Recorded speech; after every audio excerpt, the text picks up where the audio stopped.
Bonjour frères, que la paix du Seigneur soit avec vous. Ici, pasteur Antonio Junior. Aujourd'hui, je souhaite aborder un sujet rarement évoqué. Et je suis sûr qu'à la fin, vous allez comprendre cela d'une manière spirituelle. Comment la nourriture que vous mettez dans votre assiette chaque jour peut devenir une arme contre vous. Et je n'exagère pas en disant cela. Je vais m'appuyer sur la parole de Dieu. Je vais vous montrer comment l'ennemi va essayer d'utiliser la nourriture pour tenter de vous affaiblir, de vous troubler et de vous voler cette volonté d'obéir à Dieu. C'est pourquoi, restez avec moi jusqu'à la fin, car je vais vous montrer ces 3 types d'aliments qui nuisent peut-être déjà à votre vie. Et je vais aussi faire une prière pour que Dieu vous libère, pour que Dieu vous fortifie et vous apporte beaucoup de discernement spirituel. Mais avant de commencer, je veux juste vous demander de vous abonner à ma chaîne, d'activer la cloche de notification parce que chaque jour je prierai pour votre vie, pour votre famille, dans la prière du matin et dans la prière du soir. D'accord ? Alors, pour commencer le message d'aujourd'hui, je veux vous lire ce qui est écrit dans la première lettre aux Corinthiens, chapitre 6, verset 12. Regardez ce que l'apôtre Paul a écrit. « Tout m'est permis, mais tout n'est pas bon pour moi. Tout m'est permis, mais je ne me laisserai dominer par aucune d'elles. » Frères, ce que l'apôtre Paul a dit ici va bien au-delà de ce que nos yeux peuvent voir. Il parle d'habitudes courantes qui, sans que tu t'en rendes compte, finissent par te dominer. Et je ne suis pas en train de dire que si tu manges des sucreries, du chocolat, un dessert, cela signifie que l'ennemi est en train de t'opprimer, ou que tu as besoin de délivrance. Ce n'est pas du tout ça. Je veux simplement que tu comprennes que tes habitudes peuvent effectivement te nuire spirituellement. Même si c'est quelque chose de phasique, même si c'est juste pour calmer ta faim. Alors, frère, il était nécessaire que nous fassions attention à ce que nous mettons dans notre assiette, et surtout à notre cœur, parce que les enseignements que je vais t'apporter ici vont bien au-delà de tes goûts. D'accord ? Et la première chose que j'ai besoin que tu comprennes, c'est que l'ennemi utilise les mêmes stratégies pour détourner le peuple de Dieu depuis le début de l'humanité. Il utilise la tentation, il utilise les doutes, et il utilise les désirs désordonnés. Nous croyons souvent que les pièges du diable sont visibles, mais ils s'infiltrent fréquemment dans notre quotidien par des choses si simples qu'on ne les remarque même pas. Par exemple, quand Adam et Ève se promenaient ici dans le jardin d'Éden, ils obéissaient simplement à Dieu, marchant chaque jour en présence du Seigneur jusqu'à ce que la première tentation de l'ennemi arrive. Et comment l'ennemi, Satan, a-t-il tenté Adam et Ève ? Il ne les a pas menacés. Il n'a pas provoqué de peur, mais il a utilisé un simple fruit qui était lié au désir de l'être humain. Regarde ce qui est écrit dans la Genèse, chapitre 3, verset 6. Il est dit au verset 6, « La femme vit que l'arbre était bon à manger, agréable à regarder, et désirable pour acquérir de l'intelligence. Alors, elle prit de son fruit et en mangea. » Frère, ce passage dit quelque chose de très intéressant. Le péché est venu par un désir incontrôlable, n'est-ce pas ? Elle a trouvé que c'était très désirable pour donner de l'intelligence. C'était agréable à ses yeux, et elle a compris que ce fruit, bien qu'il soit interdit par Dieu, était très savoureux, très plaisant. Alors, il est très important que tu saches cela. Le diable a utilisé la nourriture pour faire tomber Adam et Ève, n'est-ce pas ? Et il y a un autre exemple dans la Bible qui est très marquant. C'est le cas d'Ésaü. La Bible dit qu'Ésaü a reçu un cadeau merveilleux de Dieu. Il avait le droit d'aînesse. Et qu'est-ce que c'était ? C'était une bénédiction spéciale de Dieu pour le fils aîné, qui avait une valeur spirituelle, et il recevait aussi un très grand héritage. Et qu'a fait Ésaü, frère ? La Bible dit qu'un jour il avait très faim, et son frère Jacob avait préparé un ragoût de lentilles. Et quand Ésaü était revenu de la chasse, il était chasseur, il avait très faim, son estomac était vide, et il a simplement échangé cette bénédiction du droit d'aînesse contre un simple repas, parce que son frère Jacob voulait vraiment cette bénédiction du droit d'aînesse. Et il a dit à son frère Ésaü, « Je ne te donnerai ce plat de lentilles que si tu me donnes la bénédiction du droit d'aînesse. » Frère, à ce moment-là, il n'a pas réfléchi à 2 fois. Il avait très faim, et il a jeté quelque chose qui valait bien plus.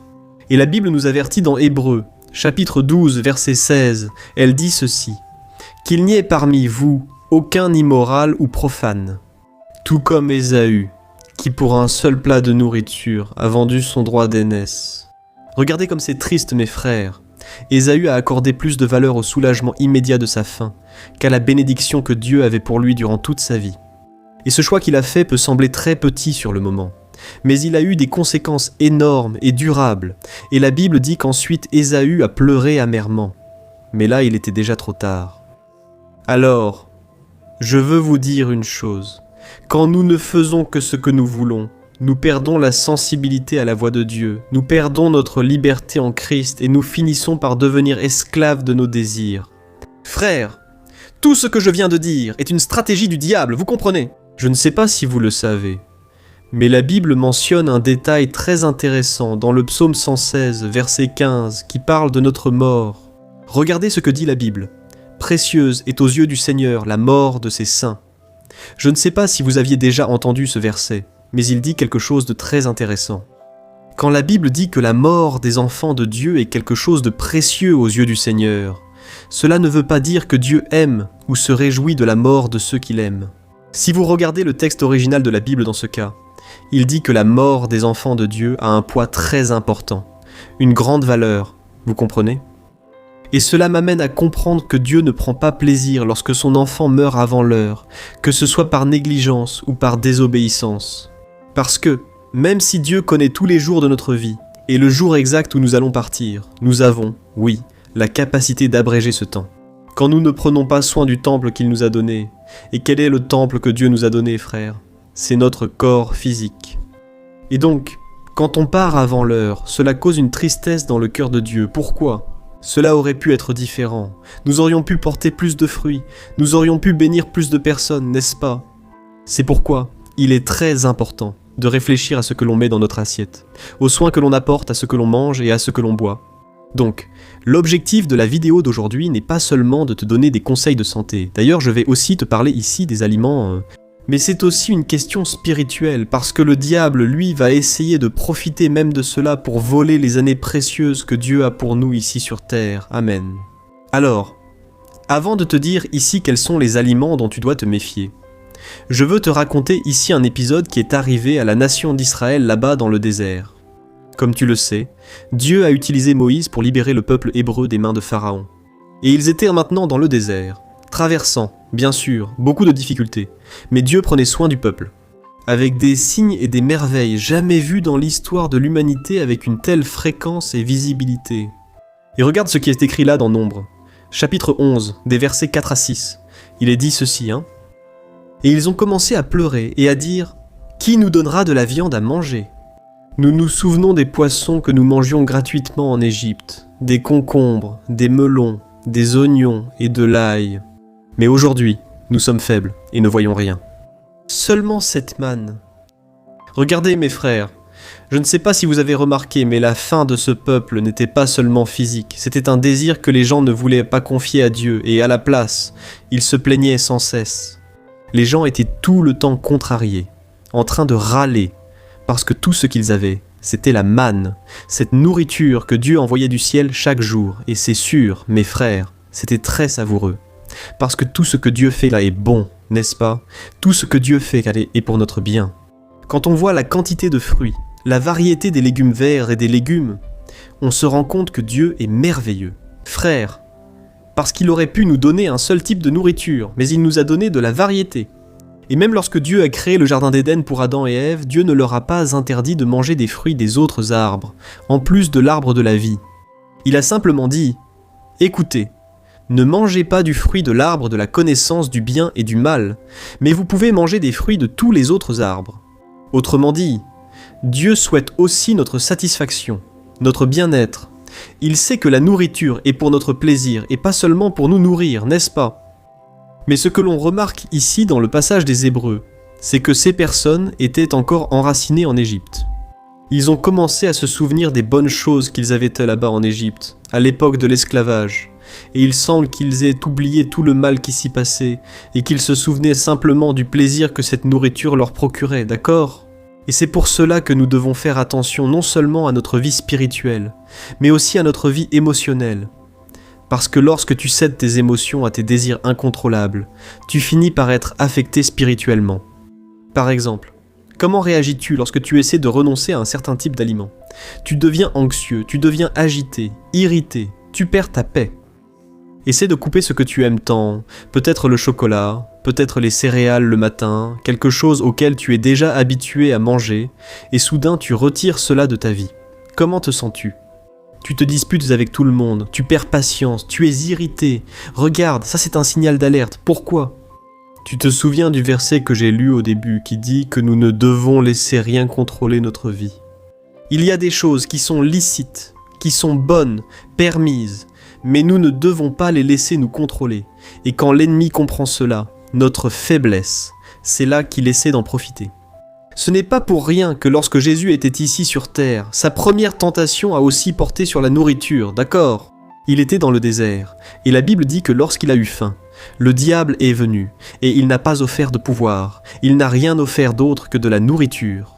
Il a dit « Si tu es le Fils de Dieu, ordonne que ces pierres deviennent des pains. » Mais mes frères, Jésus savait que s'il cédait à sa faim à ce moment précis, il déshonorerait son Père, il ouvrirait une brèche spirituelle qui compromettrait toute sa mission. Et c'est pour cela que Jésus a été très ferme contre le diable et il a dit ceci. Il est écrit, l'homme ne vivra pas seulement de pain, mais de toute parole qui sort de la bouche de Dieu. Amen. Alors, maintenant que tu as compris la profondeur de tout cela, tu as compris qu'il y a toujours quelque chose derrière dont l'ennemi veut profiter. Eu vou falar aqui dos 3 alimentos. O primeiro... Je vais parler ici des 3 types d'aliments. Le premier type, je vais te montrer le sucre et les aliments ultra transformés. Je vais te montrer quelque chose, mais il est très difficile pour nous d'arrêter l'habitude de manger des sucreries. Moi, par exemple, j'ai encore cette difficulté aujourd'hui. J'y ai été habitué. Ma mère préparait toujours de très bonnes choses à manger. Beaucoup de bons gâteaux, beaucoup de sucreries. Os gostosos, muitos doces, então... Je te conseille, nous devons arrêter ce que j'ai dit. Je pense que tu as déjà entendu ça à plusieurs endroits. Comprends pourquoi c'est vrai. C'est quelque chose qui finit par épuiser notre force physique. Le sucre, il nuit à notre clarté spirituelle. Pourquoi ? Quand tu manges du sucre, quand tu manges beaucoup d'aliments ultra transformés, tout cela te prend de l'énergie. Tout cela nuit à ta santé. Oui, et par conséquent, tu as du mal à te concentrer sur la parole de Dieu. Tu as du mal à prier, n'est-ce pas ? Combien de fois as-tu voulu prier ? Mais tu te sentais tout mou, tu sais ? Tu n'avais envie de rien faire d'autre que de rester allongé à regarder Netflix. Alors, frère, tout cela affaiblit notre esprit, cela vole notre sensibilité spirituelle. Et c'est pour cela que Jésus a parlé du jeûne. Et il n'a pas dit cela comme ça. « Oh, si vous jeûnez !» Non, il n'a pas dit ça. Il a dit « Quand vous jeûnerez, alors faites-le, sans vouloir le montrer aux autres. » Enfin, Jésus a dit que nous devons faire des jeûnes. Frère, tout commence quand on contrôle notre corps. Mais quand on est accro à quelque chose, on n'arrive pas à faire tout ce que Dieu désire. Et je ne suis pas en train de dire ici que ceux qui mangent des sucreries ont besoin de délivrance spirituelle, qu'ils ont un démon dans le corps. Pour l'amour de Dieu, frère, il n'y a rien de tout cela. Ce que je veux dire, c'est que ces habitudes peuvent effectivement enlever notre sensibilité spirituelle, simplement parce qu'on n'arrive pas à se contrôler et qu'on n'arrive pas à utiliser la maîtrise de soi.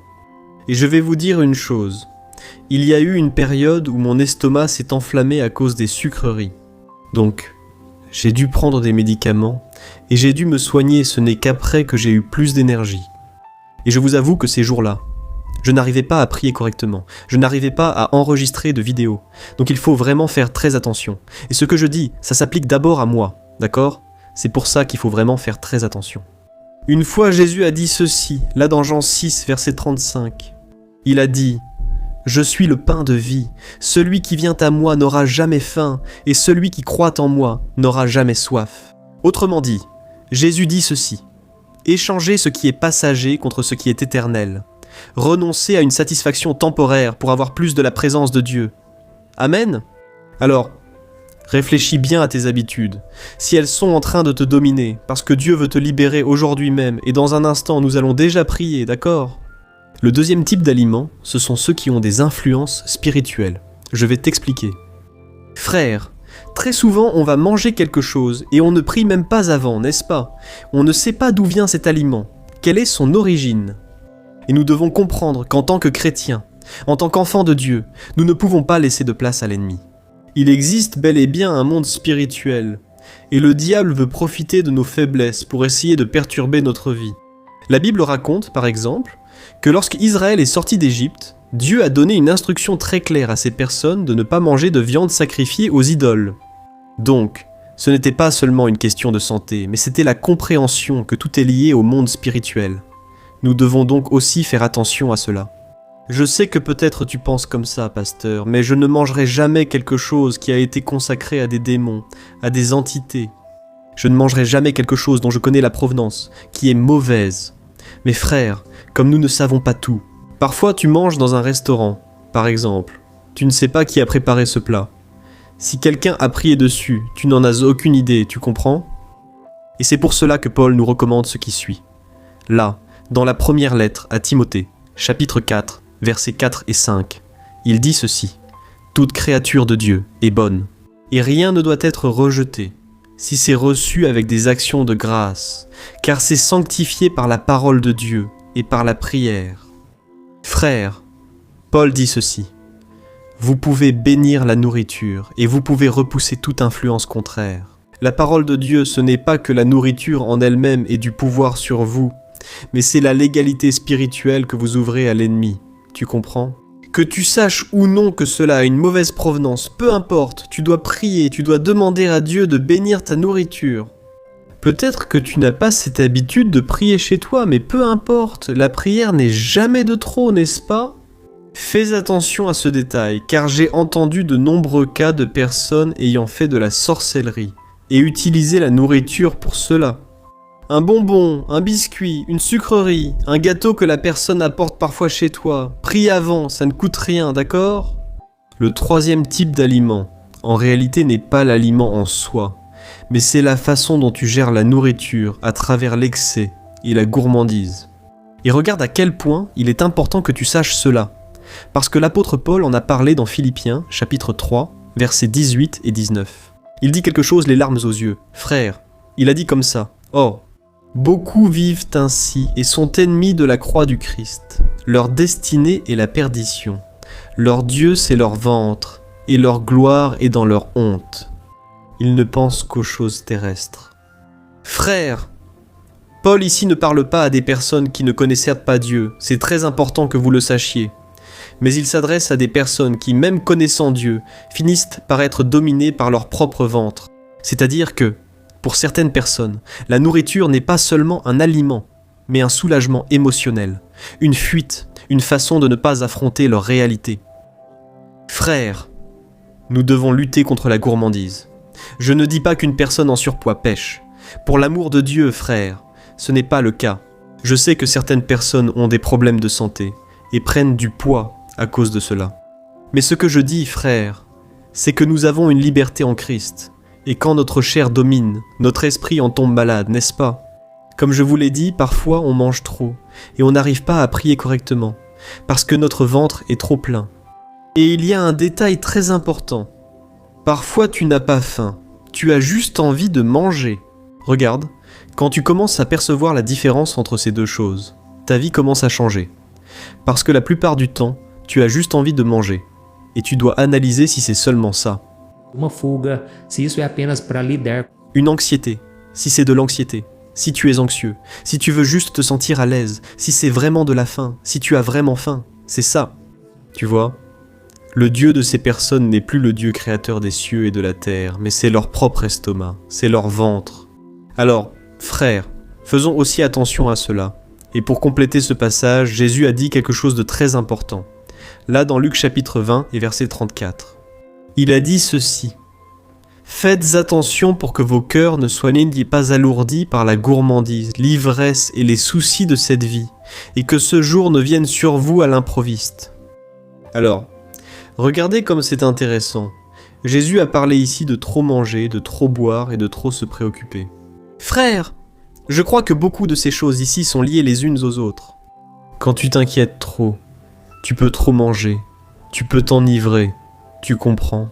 Alors, faites attention à ces choses, parce que Jésus a dit que si vous êtes accablés par tout cela, vous ne resterez pas attentifs spirituellement, vous ne resterez pas vigilants, et cela peut être un danger spirituel, d'accord ? Alors, frères, c'était le message que je voulais vous transmettre. Prions maintenant. Je sais que ce n'est pas facile, mais il est très important d'apprendre à discipliner notre corps. Si vous ne disciplinez pas votre corps, votre esprit ne tiendra pas, et votre vie spirituelle en souffrira. Frères, le diable, il connaît tout de l'être humain. Il connaît nos faiblesses. Il sait aussi que nous sommes le temple du Seigneur, que notre corps est le temple du Saint-Esprit. Alors, je vous suggère aussi de faire de l'exercice physique tous les jours. Ne soyez dominés par rien et cherchez régulièrement à jeûner. Je sais que ce n'est pas facile. D'ailleurs, je plaisante souvent ici à la maison avec ma femme. Je dis toujours que la meilleure partie du jeûne, c'est quand il se termine. Parce que jeûner n'est pas facile, n'est-ce pas, frère ? On se sent abattu, c'est normal, tu es en train d'affaiblir ta chair, mais c'est justement là que tu es en train de fortifier ton esprit. Alors, ne laisse pas de place à l'ennemi, ne donne pas d'occasion au diable ni au péché, d'accord ? Prions donc et à la fin de la prière, je te demande de partager, d'envoyer à un maximum de personnes. Gloire à Dieu, prions. Seigneur mon Dieu et mon Père, nous te remercions pour cette parole. Ô Dieu, quel enseignement nous avons reçu aujourd'hui. Merci mon Dieu parce que tu veux prendre soin de nous, non seulement dans la vie spirituelle, dans notre vie émotionnelle, mais aussi dans notre vie physique. Et nous reconnaissons, mon Père, que notre corps est le temple de ton Saint-Esprit, et nous te demandons pardon pour toutes les fois. Et nous te demandons pardon pour toutes les fois où nous avons laissé nos désirs prendre le contrôle de notre vie. Père, nous nous repentons de ne pas avoir honoré la sainteté de notre corps et de notre esprit comme nous aurions dû. C'est pourquoi, mon Dieu, je te remets en ce moment nos désirs, nos habitudes, chaque domaine lié à l'alimentation, Père. Combien de fois avons-nous du mal à dire non, à refuser une assiette qui est devant nous, un dessert, un gâteau, peu importe ce que c'est. Père, aide-nous à avoir la maîtrise de soi et à grandir spirituellement chaque jour. Nous voulons chaque jour en apprendre davantage sur toi, Seigneur, et avoir une vision claire, une clarté spirituelle. Nous voulons être sensibles à ta voix, Seigneur. C'est pourquoi je te demande maintenant, Seigneur, de toucher profondément notre cœur et de nous aider à discerner, Père, quand nous sommes dominés ou quand nous contrôlons notre corps. Père, merci beaucoup pour tes soins et nous te demandons ta force, la capacité que tu nous donnes, car c'est seulement ainsi que nous pourrons te plaire tous les jours de notre vie. C'est au nom de Jésus que nous prions et te remercions. Amen. Gloire à Dieu. Alléluia. Ô mes chers frères, j'espère que vous avez aimé ce message. Partagez-le maintenant avec vos amis, votre famille et abonnez-vous ici à ma chaîne. Je vais laisser 2 vidéos ici à l'écran. Choisissez-en une. Je suis sûr qu'elles vont vous fortifier spirituellement, d'accord ? Je te retrouve dans la prochaine vidéo, que Dieu te bénisse de plus en plus.